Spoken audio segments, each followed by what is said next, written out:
Okay, so mates, welcome to this tutorial, and like you saw on the thumbnail, that is the design we're about to make.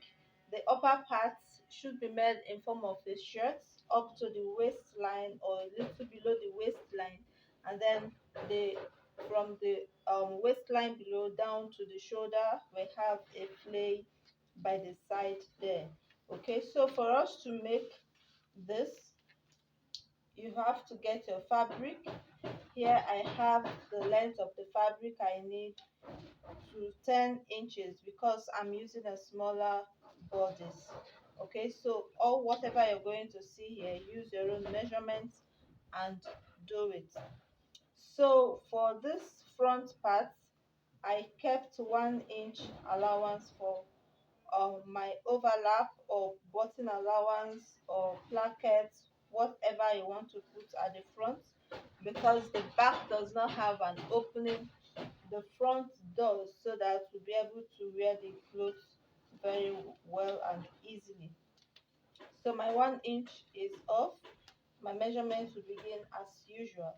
So from there, I'm going to measure my shoulder divided by 2, and here I have 4 inches for my shoulders. I hope you can see this clearly. At least you can hear my voice. Here I have the shoulder measurement. Okay, this is more like a freehand. We're going to drop our shoulder on a bigger measurement by 1.5 inch. If you're using your measurement, drop your shoulder down by 1.5 inch. But here I'm going to drop down by 1 inch. Okay, I'm dropping by 1 inch. You bigger measurement, 1.5 inch.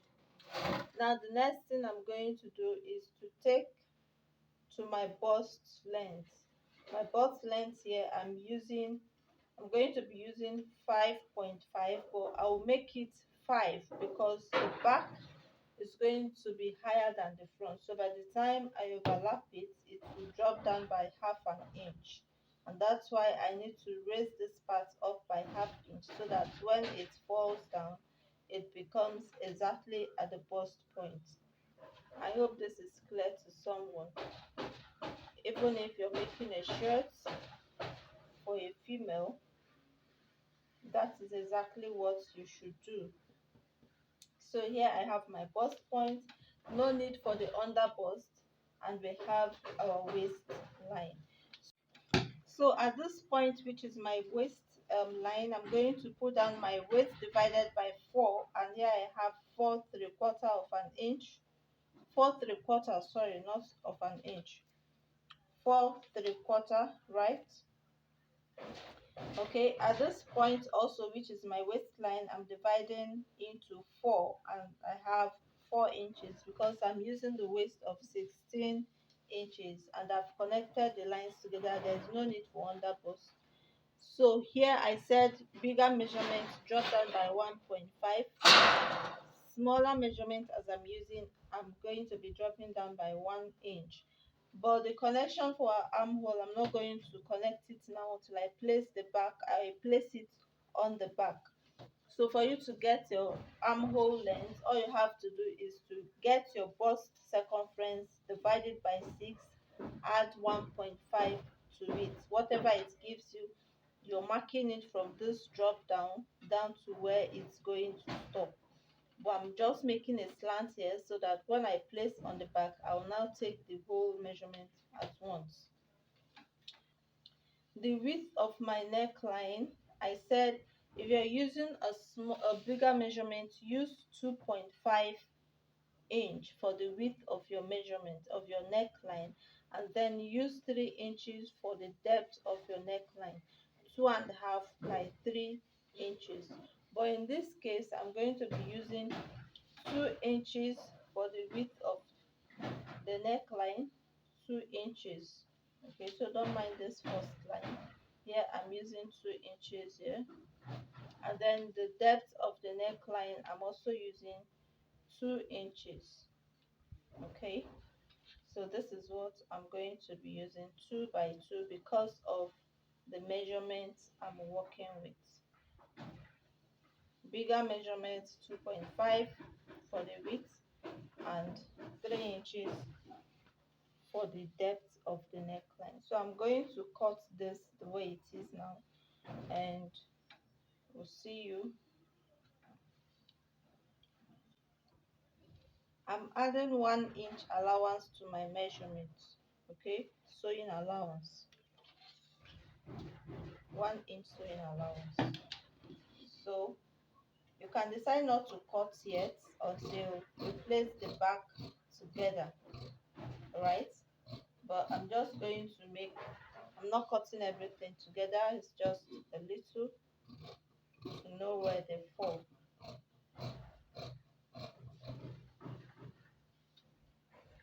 I've not cut the armhole.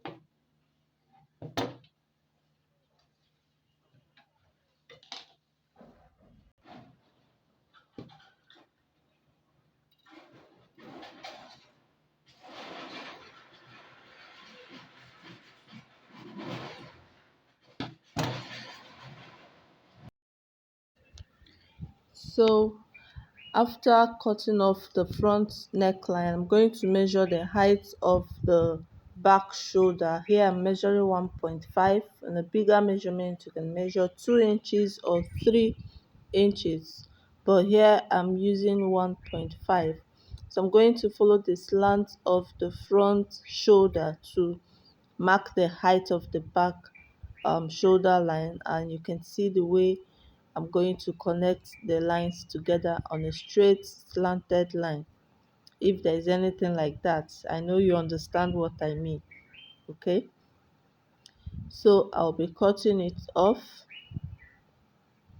as you can see in the video, and then I'm going to overlap it by 1/2 inch.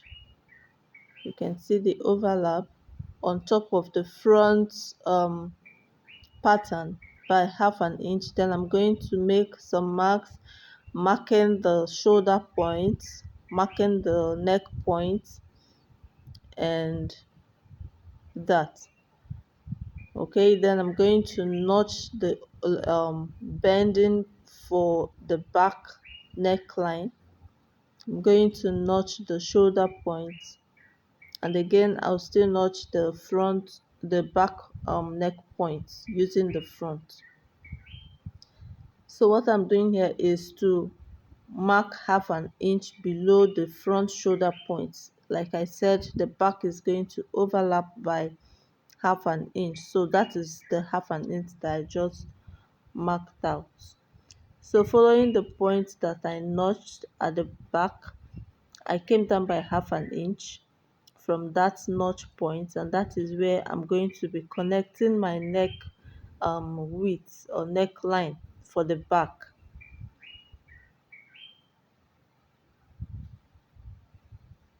Okay, notching the back neck point, that is the width of the neckline, and then I'm going to be connecting the lines together. Yeah, and that's where we're going to be cutting our back neckline. This is just how to make a shirt.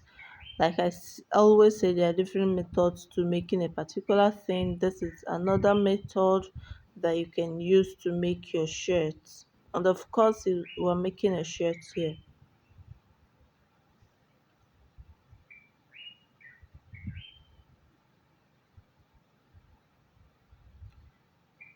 So from the back now, I can measure the length of my armhole, and I'll mark whatever I have from the back.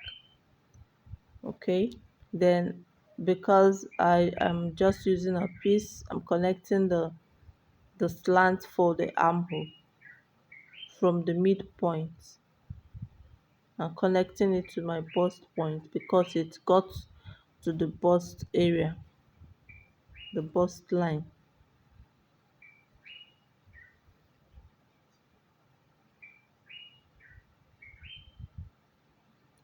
So I'm cutting off the excess for the back and then cutting off the armhole too.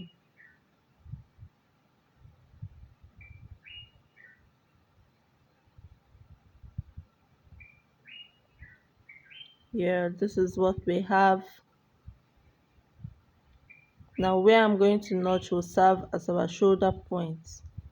So the front is going to overlap on the front shoulder line, and that is our shoulder point.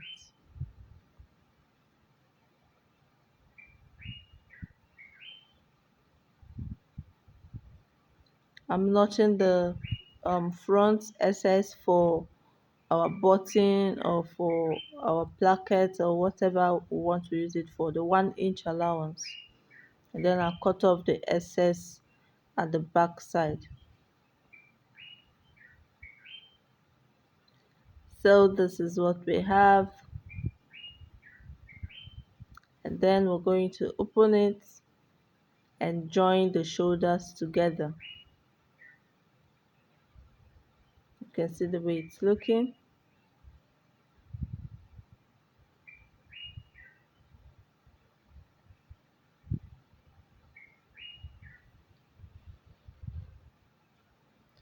Okay, for that front, you can decide to add your button, you can decide to do whatever you want to do there, but we're going to be folding it over. If this is a real shirt, we're going to fold over, like add collar stay to it, or paper stay, or whatever to stabilize that front, so that it becomes a bit stiff for our button to be fixed on it. This is just a piece, but if I'm to make a good shirt, that is what I'm going to do. So I've joined the shoulders together. The next thing is to fold this button area, making sure it does not exceed the place that I notched.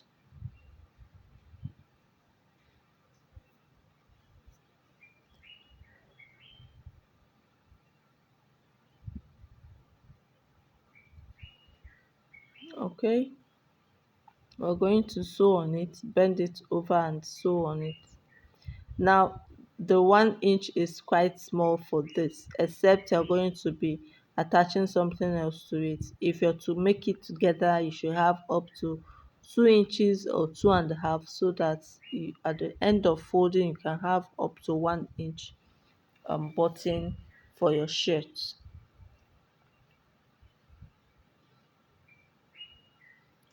So I've joined the shoulders and the sides, and this is what it's looking like.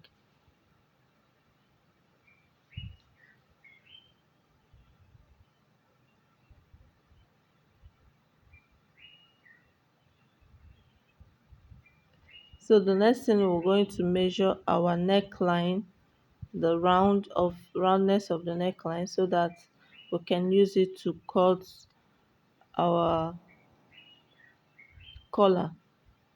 Okay, so we're measuring everything and we're using it to cut our collar. We have 13, so we're going to use the width of 13 to cut our collar. We're making use of only the standing collar, the roll collar is not inclusive. But anyway, I'm going to make a good video on how to cut a shirt collar, the standing collar and the roll collar, using a bigger measurement. I know you'd love to watch it. So for this collar, I'm using a collar stay, and I folded into two using the 13 inches. Dividing it by 2 will give me 6.5. So at that 6.5, I came up by half an inch and connected it to the midpoint of the measurement, and that will give me a slanted um, curve. Okay, so the height of the collar is 1 inch. So at this edge, I'm measuring my 1 inch from the half inch that I came up, and then I'll be measuring 1 inch from the line that I connected to the midpoint. In that case, I will not have a straight line but a curved um, collar. That is the essence of coming up by a half inch or 3/4 or 1 inch, depending on how you want the collar to curve.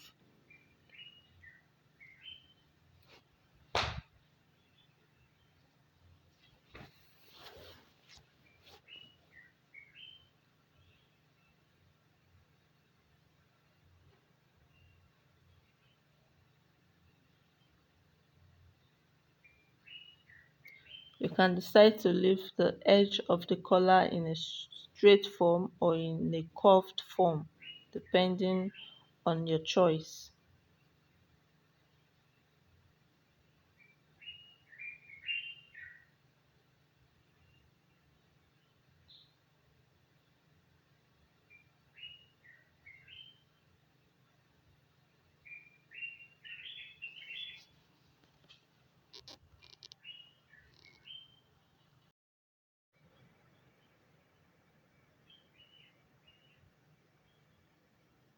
So after cutting this off, I'm going to iron it on a fabric using only the collar stand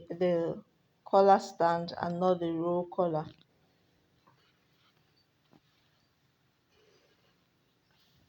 The collar stay has a part that is sticky that you can gum to the fabric, and that is the part I'm going to cut the iron on the fabric. You can fold the fabric into two so that you will have the main piece and the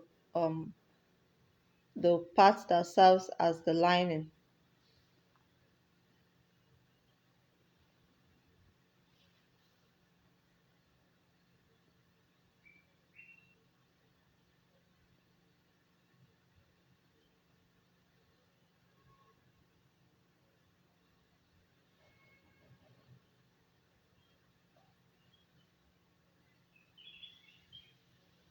I'm going to be adding half an inch all round for the sewing allowance.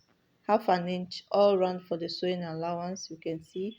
And I'm going to be sewing um, the lining and the main fabric piece together. So after sewing, we give it a very nice notch for it to be free. We sewed only on the sewing allowance.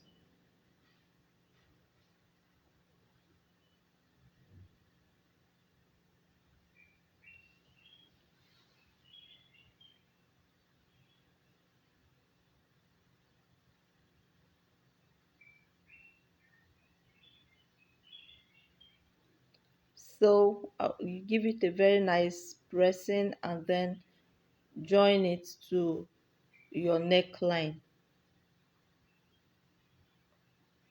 and this is it. So at this point we're going to be making a slant cut from the tip or at the waistline to the shoulder tip. You can use a straight line, you can use a curved line to connect the lines together and cut.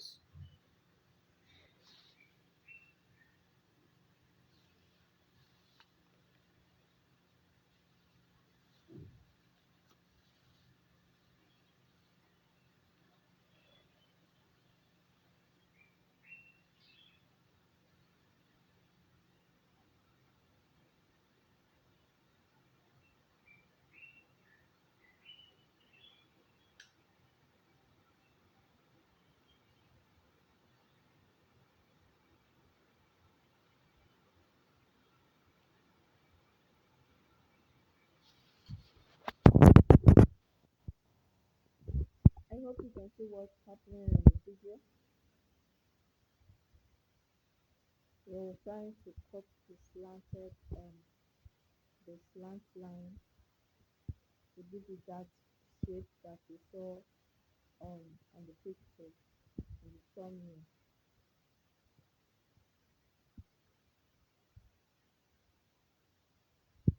So please, if you've watched this video up to this point, that means you're getting something from it.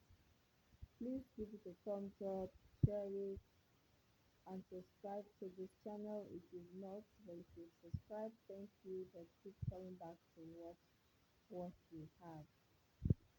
Thank you. Okay, so what's next is that we're going to measure the round of this and then use it to cut our flare.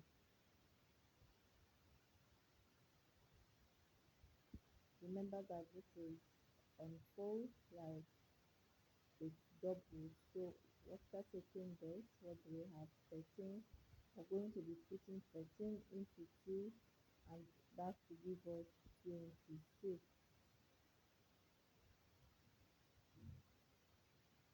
So we get our fabric.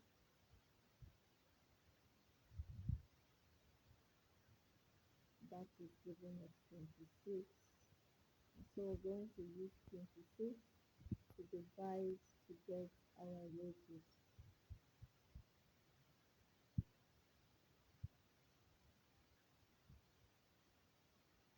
So what we want to calculate here is 26 divided by 6.28.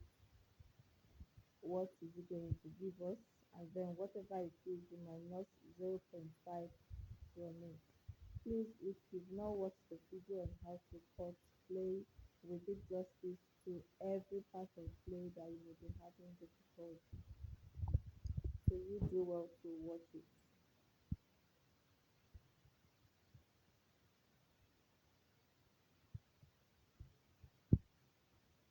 The length will be in the description box. So put our fabric into 4.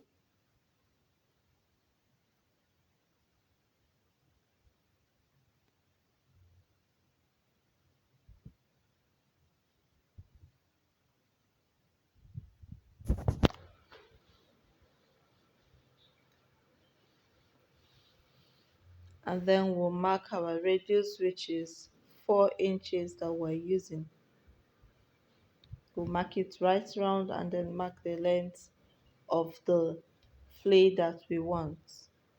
The length of your flay can be any long, can be any short, depending on how you want it. This is actually short because it's a miniature. So if you want yours to be long, you can make it as long as possible so that it can at least cover some parts that may be revealing. This is just a fancy top. It can be also be a gown, so it depends on how you want it. It looks beautiful and you may want to try it out. This is just the process to making that beautiful top you saw on the thumbnail.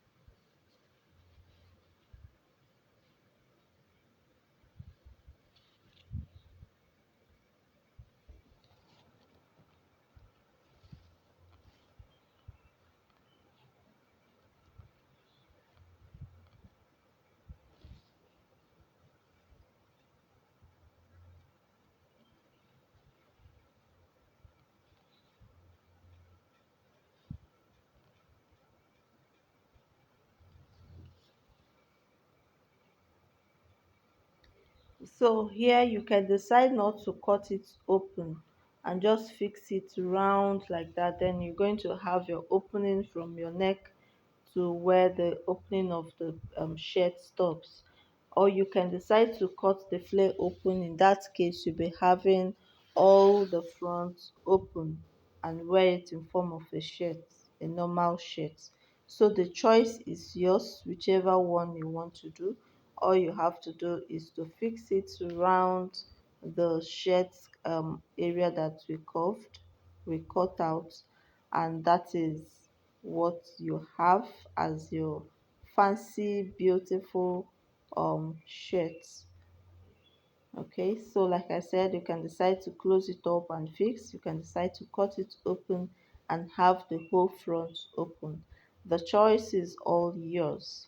So please, friends, do well to subscribe to this channel as we are still growing. Help our ministry to get to the permanent site. Please subscribe to this channel, give it a thumbs up, and see you in the next video. So this is the outcome of our shirts, looking very beautiful. Don't you like it? All right, see you next time. Bye.